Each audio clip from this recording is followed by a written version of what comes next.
Sekarang gue mau ceritain kejadian yang dialamin sama Rizky. Rizky ini nyeritain tentang pengalaman horornya waktu pas dia lagi liburan di villa di Puncak. Tepat di tanggal 3 Mei 2023, Rizky itu sama 10 temennya. Ini dia nulis tapi semua disamarin ya namanya. Ada Abizar, Rio, Abbas, Maul, Hasim, Baim, Zaru, sama Gifari, sama Ranu. Jadi bersepuluh nih sama Rizky. Cowok semua nih? Cowok semua. Oke. Mereka itu ngerencanain buat liburan ke villa sebelum wisuda sekolah. Nah by the way itu mereka semua tuh masih sekolah tapi kayak tinggal nunggu kelulusan aja. Nah sembari nunggu kelulusan makanya mereka tuh mutusin buat liburan ke Puncak. Sekolah apa nih dia, SMA gitu? SMA. Oke. Liburannya juga cuma sehari semalam lah. Nah kata Rizky, villanya itu dibilang horor enggak, tapi awalnya ya hawanya tuh kayak aneh gitu. Villa itu tuh kalau pertama kali masuk gerbangnya kayak ada lahan parkir yang muat 3 mobil. Dan di samping lahan parkir itu tuh ada kolam renang. Dan kayak rumah penjaga villanya kita sebut aja namanya Kang Asep. Oke. Ini gue ngejelasin kayak tata letaknya si villa itu dulu ya, biar lo kebayang berdua. Pintu masuk ke villanya itu kita harus naik tangga dulu. Tapi sebelum masuk pintu itu ada teras dan ada jalan lumayan kecil buat kayak ke saung gitu, ke gazebo. Kalau misalnya malam, jalan ke situ tuh serem banget, gelap soalnya. Abis itu masuk dari pintu utama, itu view-nya langsung ke tempat karaoke sama dapur. Kalau jalan ke kanan itu ada pintu kamar nyempil, tapi isinya tuh ada lumayan gede lah. Kayak kamar yang gede banget itu, di jalan itu. Ada 4 kamar, 3 kamar di bawah, dan 1 kamar di lantai 2. Kamar tidur itu tuh masing-masing ada kamar mandinya, kecuali 1 kamar yang ada di lantai 2. Ada tempat karaoke juga, dan tempat karaoke-nya itu tuh lumayan deket lah sama kamar mandi dan kamar tidur. Dan di belakang tempat karaoke itu ada tangga buat ke lantai 2. Jadi kayak gambarannya tuh kayak kalau misalnya kalau keluar kamar itu tuh harus ngelewatin tangga dulu, barulah ke tempat karaoke. Dan tangganya itu di belakang bangku persis tempat karaoke itu. Nah dapurnya itu juga cuman sekat pakai tembok, tapi nggak full. Jadi kalau misal ke dapur tuh gampang lah. Singkat cerita dari siang sampai abis isya mereka tuh di sana aman-aman aja, belum ada kejadian yang aneh-aneh lah kasarannya. Tapi pas tanggal 8 itu udah lumayan serem tuh. Ada kejadian tipis-tipis gitu. Di jam setengah 8 itu ada yang karaokean, ada yang main Mobile Legend, ada juga yang masak buat makan malam. Sampai di jam 10 malam akhirnya pada makan-makan lah. Setelah makan ada yang beres-beres, ada yang lanjut mabar, ada juga yang langsung ke kamar. Sebagian ada yang lanjut karaoke. Dan suasana malam itu tuh hujan deras banget. Dari maghrib sampai malam itu jam 10 tuh kata si Rizky tuh hujan deras banget. Mereka masih ngelakuin kegiatan masing-masing sampai akhirnya jam 11 malam itu ada yang lapar banget dan minta beli makanan. Akhirnya Rizky sama Abbas tuh bilang kayak udah kita aja yang cabut. Jadi mereka berdua nih yang keluar buat cari makan dan sekalian beli persediaan makanan buat besok sarapan. Gak lama mereka nyari makanan tuh di luar, mereka tuh sampai villa lagi sekitar jam setengah 1-an pagi. Tapi pas mereka balik, itu tuh kayak ada yang aneh lah. Kang Asep yang penjaga villa yang tadi gue bilang, itu tuh tiba-tiba kayak lari cepet gitu ke arah pojok villa tengah malam. Nah Rizky sama Abbas tuh pertama kayak ngeliatnya apaan nih gitu. Tapi mereka mutusin buat cuek aja, bodo amat. Tapi pas mereka naik ke tangga, tiba-tiba nganter banget ada bau kemenyan Nat. Tiba-tiba aja tuh waktu pas dia naik tangga masuk villa, tiba-tiba ada bau kemenyan. Tapi Rizky tuh di situ kayak nge-keep sendiri ceritanya, biar teman-teman yang ada di villa tuh nggak takut. Nah pas sekitar jam 2-an pagi, akhirnya semua udah pada ngantuk dan mutusin buat ke kamar masing-masing buat tidur. Ada yang tidur di sofa juga tuh di tempat karaoke, ada yang tidur di kamar yang lantai 2. Nah si Rizky sama Abbas ini tadinya satu kamar. Tapi perasaan Rizky tuh nggak enak pas masuk ke kamar itu. Akhirnya dia tuh mutusin buat tidur bertiga sama temennya, namanya Rio sama Abizar. Jadi kayak si Abbas tuh tinggal sendirian gitu. Jadi kamarnya itu yang gue jelasin di awal, deket tangga itu ada kamar tidur sama kamar mandi. Kalau dari turun tangga itu ke kanan ada pintu kamar tidur yang ditempatin berhadap-hadapan sama pintu kamar mandi, jadi depan-depanan gitu. Nah kalau lurus dikit itu ada pintu kamar satu lagi.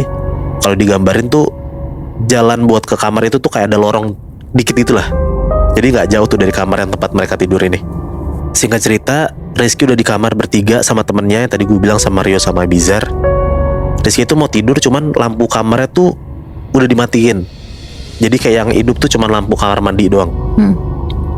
Posisi jendelanya itu ada di sebelah kanan kalau kita tidur telentang. Dan view dari jendela itu bisa ngeliat city light, bisa ngeliat arah jalan, lihat gazebo. Terus ada juga lemari gitu. Nah si Rizky ini nyoba buat matiin lampu kamarnya. Jadi pengennya tuh cuman ada penerangan lampu dari kamar mandi doang. Ya. Nah, pintu kamar mandinya itu di kamarnya Rizky ya, itu tuh kayak pintu kamar mandi di hotel gitu loh yang kaca, tapi kayak ngeblur gitu. Iya, paham. Oke. Nah, Rizky matiin lampunya tuh. Pas sudah matiin lampunya, tiduran lah mereka bertiga di kasur nih, tiga-tiganya. Posisi tidurnya, Abizar tuh deket pojok jendela, Rio itu di tengah, dan Rizky itu di pinggir deket pintu kamar mandi. Nah, si Abizar tuh nyeletuk, "Yo, kalau malam nih ada yang ngetok-ngetok nih yo," gitu. Nah, si Rio ini emang rada penakut tuh. Dibilang kayak, "Jangan gitu cowok, ntar beneran." Nah, Rizky itu cuma nimpalin ketawa-tawa doang lah. Gak lama abis mereka haihi, akhirnya mereka coba tidur. Tapi Rizky itu belum bisa tidur. Dia masih bengong-bengong gitu malam-malam itu. Rizky nyoba pakai headset biar bisa tidur, dan gak lama untungnya mereka tidur tuh. Bertiga tidur lah. Tapi Rizky kebangun jam 3-an pagi gara-gara dia tuh denger ada yang ngetok-ngetok jendela dia. Dan lumayan keras, kayak dok, dok, dok gitu. Itu jam 3 pagi. Dan pas Rizky kebangun, itu tuh Rizky tuh kebangunnya tuh kayak kaget gitu loh. Kayak orang langsung seger gitu. Bukan yang kayak lemes-lemes gitu, bukan. Karena kaget gitu kan. Pas bangun itu Rizky coba meremin matanya lagi buat tidur lagi, tapi gak bisa. Nah, pas si Rizky ini kan lagi posisinya lagi tiduran ya. Dia lagi coba merem tapi gak bisa-bisa. Jadi kan ada posisi mungkin dia lagi merem, melek gitu kan.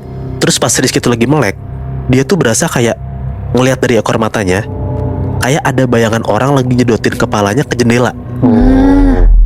Nah, dia tuh kayak bisa kelihatan karena dari luar tuh ada pencahayaan gitu kan. Walaupun di kamarnya gelap, tapi kan di luar villa tuh terang. Iya. Jadi kayak dia bisa ngeliat, tuh kayak ada bayangan gitu.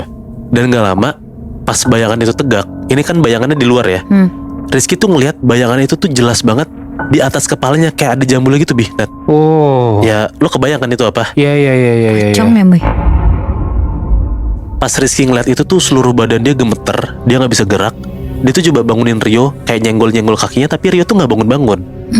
Di posisi Rizky lagi panik, dia tuh sempat mikir kayak, kalau ini orang masa setinggi itu, dan masa ada jambul di orang itu, dan teman-temannya tuh juga gak bawa sarung gitu loh. Gak mungkin iseng juga, bukan temennya. Gak lama dari situ, sekitar 2 menitan tuh untungnya bunyi duk duk duk duk. Itu tuh gak ada, hilang lah gitu. Tapi tiba-tiba cahaya dari kamar mandinya itu redup pelan-pelan, terus tiba-tiba mati. Jadi kayak gelap nih, udah gelap nih posisinya. Dalam hati tuh Rizky mikir kayak, ini kalau ada yang matiin lampu kamar mandinya nggak mungkin, karena saklar kamar mandinya itu ada di atas kepala dia gitu. Jadi kayak kalau misalnya salah satu di antara temennya Rizky itu matiin, harusnya Rizky sadar dong. Benar. Ya lagi-lagi berarti yang matiin ya bukan orang. Iya. Abis kamar itu jadi gelap gulita, tiba-tiba dari jendela itu ada lagi yang ngetok-ngetok, Bi. Tapi lumayan kenceng sekarang, kayak dok, dok, dok, dok. Beda dari yang pertama. Kalau yang pertama itu tuh Rizky ngelihat ada bayangan dari luar kamarnya, tapi kalau sekarang dia ngelihat beneran dari dalam kamarnya. Anjir. Rizky ngelihat ada pocong tinggi banget di dalam kamarnya lagi ngetok-ngetokin kepalanya ke jendela. Wah, gila. Dan itu tuh kejadiannya bener-bener berlangsung lama banget, sampai akhirnya berhenti di 5 menit sebelum azan subuh. Jadi waktu azan subuh tuh sekitar 4:45, dan akhirnya suara dok dok dok dok itu tuh si pocong yang ngetok-ngetokin kepalanya ke jendela itu akhirnya berhenti. Wah, gila sih. Akhirnya beres itu Rizky baru bisa tidur tuh setelah azan subuh. Paginya pas si Abizar temannya si Rizky ini lagi main biliar sama si Hasim sama Baim, Rizky tuh nanya kayak, "Bi, lu semalam ngetok-ngetok ya, Bi? Jangan iseng cowok, gak lucu." Nah, si Abizar ini ngomong, "Lah sumpah demi Allah gue gak ngetok-ngetok anjir, semalam gue udah tidur."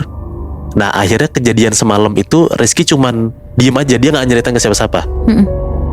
Nah, pas lagi ngumpul buat sarapan, si Abbas tuh nyeletuk, "Lu pada ngerasa gak sih ada yang aneh sama villa ini?" Nah, Rizky tuh yang lagi makan itu tuh langsung nengok ke Abbas sambil ngomong, "Bas, emang kenapa, Bas?" Karena kan di sini posisinya kan yang ngerasain aneh cuma Rizky kan. Iya.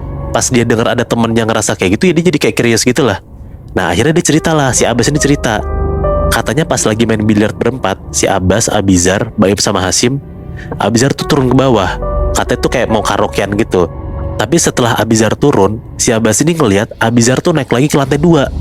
Dia tuh ngelihat dari jendela deket meja biliarnya. Nah, karena Abbas ini orangnya iseng, dia tuh kayak mau ngagetin Abizar gitu lah. Kan dia ngelihat temennya lagi naik ke atas nih. Dia kayak udah standby tuh mau ngagetin temennya. Nah, pas mau keluar balkon villa itu buat main biliar lagi, si Abbas sih nungguin aja nih si Abizar, tapi gak muncul-muncul nih orang. Nah, si Abbas penasaran lah. Akhirnya dia masuk ke dalam tuh, terus turun tangga. Nah si Abbas kaget ternyata Abizar tuh lagi bercanda-canda di tempat karaoke. Jadi tuh dia ngeliat ada si Abizar lagi naik ke atas. Niatnya si Abbas tuh mau ngagetin, ternyata pas dia masuk lagi Abizar tuh di sana, bukan Wah. naik ke atas. Gila. Anjir. Nah dia nanya lah sama Abizar, Bi, lu bukan tadi naik ke atas ya? Abizar bingung lah, dia bilang kayak, lah gue pas turun juga gak balik-balik lagi, gue gak naik tangga. Iya, iya. Nah seketika suasana hening tuh. Akhirnya si Abbas tuh nenangin teman-temannya, bilang kayak, oh itu perasaan gue aja kali. Nah karena akhirnya si Abbas udah cerita, kayak udah nge-spill ada yang aneh, akhirnya si Rizky ngasih tau tuh semua tuh kejadian di malam itu, soal pocong-pocong itu tuh. Pas diceritain itu semua kaget banget. Mereka tuh panik dan mereka langsung buru-buru check out dari villa itu. Akhirnya jam 12 siang mereka cabut lah dari villa itu, check out. Habis itu mereka udah gak pernah kesana lagi. Itu serem banget sih. Apalagi si Rizky anjir. Iya. Sampai di dalam kamarnya sendiri dilihat pocong. Itu gila sih. Gue juga jadi dia bener-bener setelah subuh pun gue kayak gak bisa tidur sih. Pocong ngetok-ngetokin pala ke jendela tuh epic anjir. Iya. Masalahnya kan, Apalagi nggak cuma pocong lagi.